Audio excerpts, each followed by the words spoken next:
अस्सलाम वालेकुम students, welcome to Iman learning. Students, हम चैप्टर नंबर डिस्कस कर रहे हैं। चैप्टर नंबर 2 नेम है इसका biological molecules. And biological molecules में हमने प्रोटीन के बारे में जो है वो स्टार्ट किया हुआ है लेक्चर अपना। तो आज हम पढ़ रहे हैं प्रोटीन के स्ट्रक्चर्स को।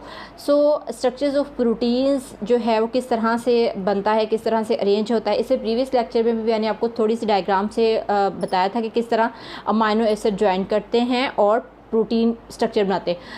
ठीक है, अब स्टूडेंट्स हम प्रॉपर यहाँ पे पढ़ रहे हैं स्ट्रक्चर्स ऑफ प्रोटीन्स। अब स्ट्रक्चर्स ऑफ प्रोटीन्स जो होते हैं उस 4 स्ट्रक्चर्स होते हैं प्रोटीन्स के, जो कि अमाइनो एसिड बनाते हैं। Okay, for example primary protein, secondary protein, tertiary protein and quaternary proteins. ये 4 डिफरेंट स्ट्रक्चर्स हैं जो प्रोटीन के अंदर अमाइनो एसिड्स की अरेंजमेंट से डिवेल्प होते हैं। ओके, अब इन स्ट्रक्चर्स को स्टूडेंट्स हम वन बाय वन डिस्कस कर लेते हैं। सबसे पहले आ जाता है हमारे पास प्राइमरी स्ट्रक्चर्स ऑफ प्रोटीन।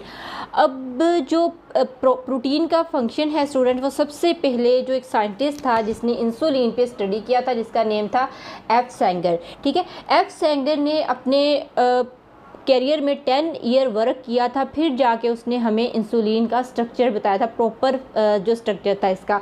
ठीक है, जो प्रॉपर इसका स्ट्रक्चर था स्टूडेंट्स, एफ सेंगर ने हमें वो 1954 के अंदर बताया था। ओके, तो यहाँ पे इसकी जो डिस्कवरी थी वो 1954 की थी। ओके, जिसमें उसने अपना 10 ईयर वर्क कंप्लीट किया था इंसुलिन के ऊपर। फिर जाके उसने हमें बताया था कि जो एक्चुअली इंसुलिन है वो किस तरह से अरेंज होती है, कैसे इंसुलिन के अंदर जो अमाइनो एसिड्स हैं वो अरेंज होते हैं। ओके, अब जो स्ट्रक्चर ऑफ प्रोटीन है वो क्या है? Number and sequence of amino acid in a protein chain.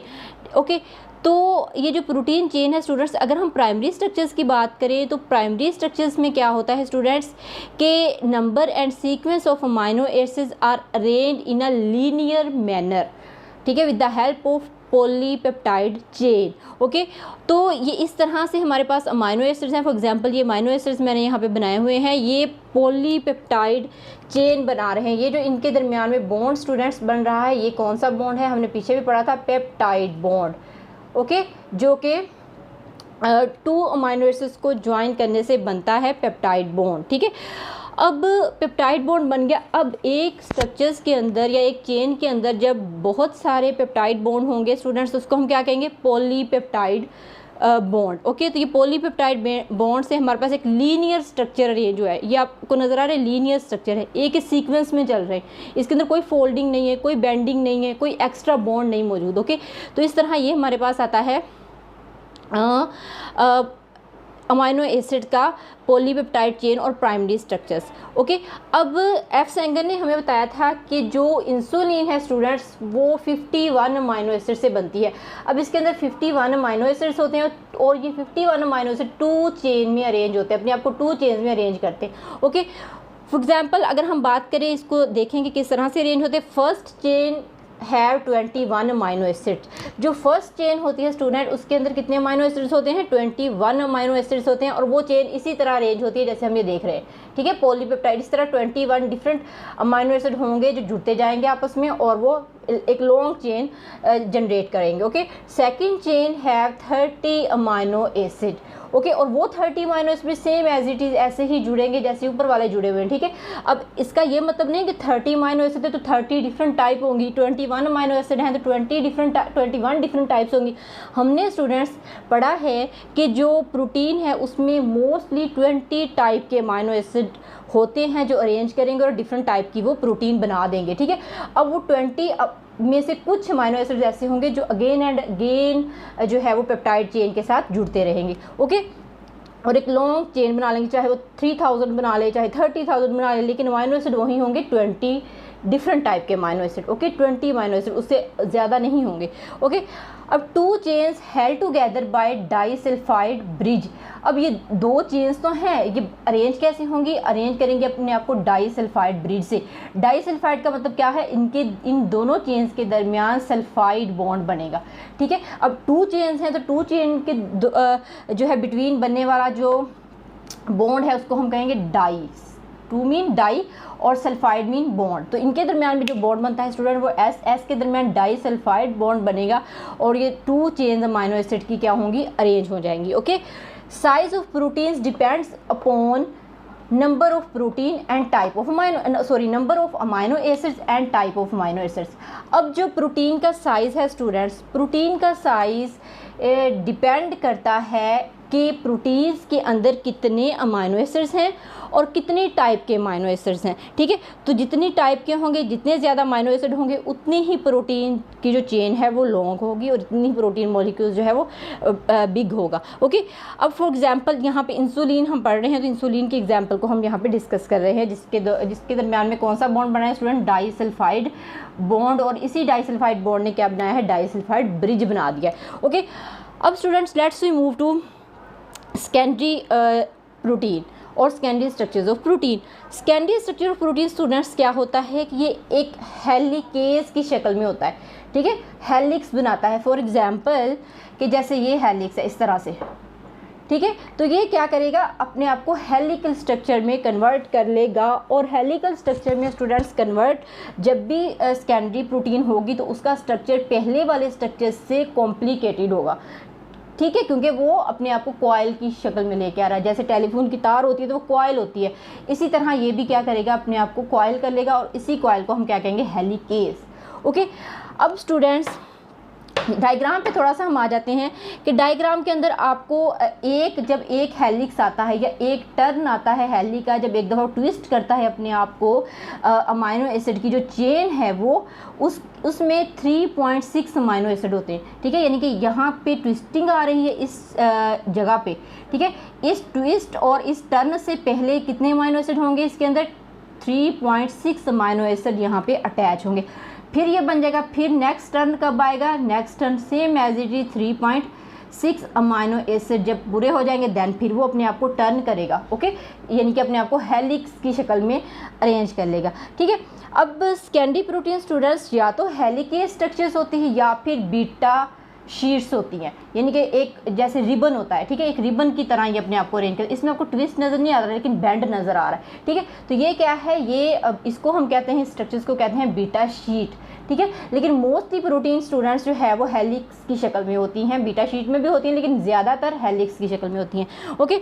अब इसकी हम प्रॉपर्टीज़ पढ़ लेते हैं, क्या है कि polypeptide chain shows folding due to formation of hydrogen bond, ठीक है।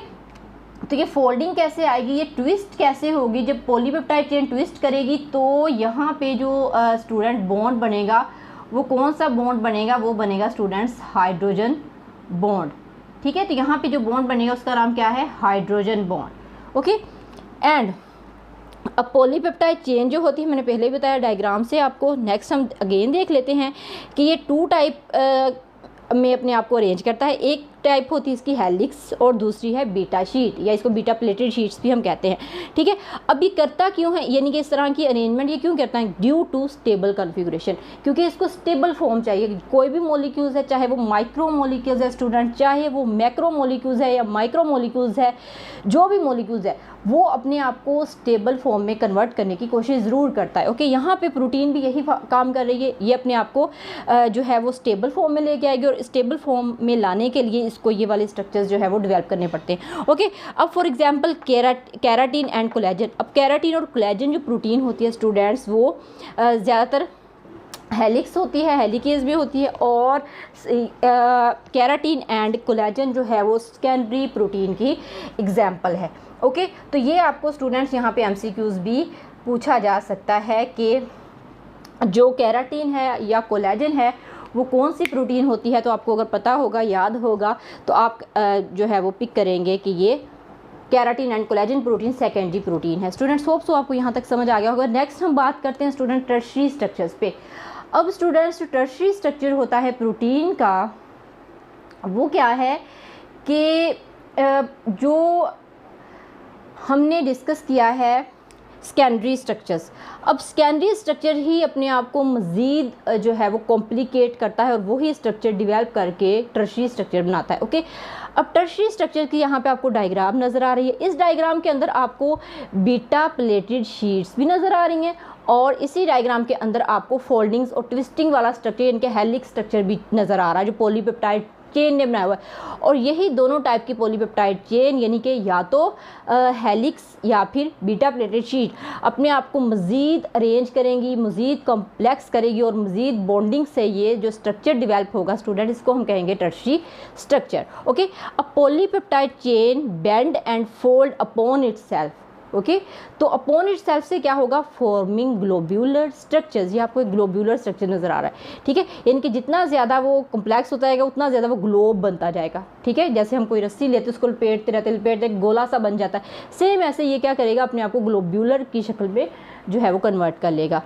3 टाइप ऑफ बॉन्ड्स। अब ये ग्लोब्यूलर बनने में कितने टाइप के बॉन्ड चाहिए हैं, 3 टाइप्स के, जिनमें hydrogen bond, ionic bond and disulphide bond. जैसे हमने इंसुलिन में पढ़ा डाइसल्फाइड बॉन्ड, ठीक है। तो ये 3 बॉन्ड्स की मदद से जो स्ट्रक्चर्स है सेकेंडरी प्रोटीन का वो कन्वर्ट हो जाता है टर्शियरी प्रोटीन में, और जो स्ट्रक्चर्स आता है वो आता है ग्लोब्यूलर।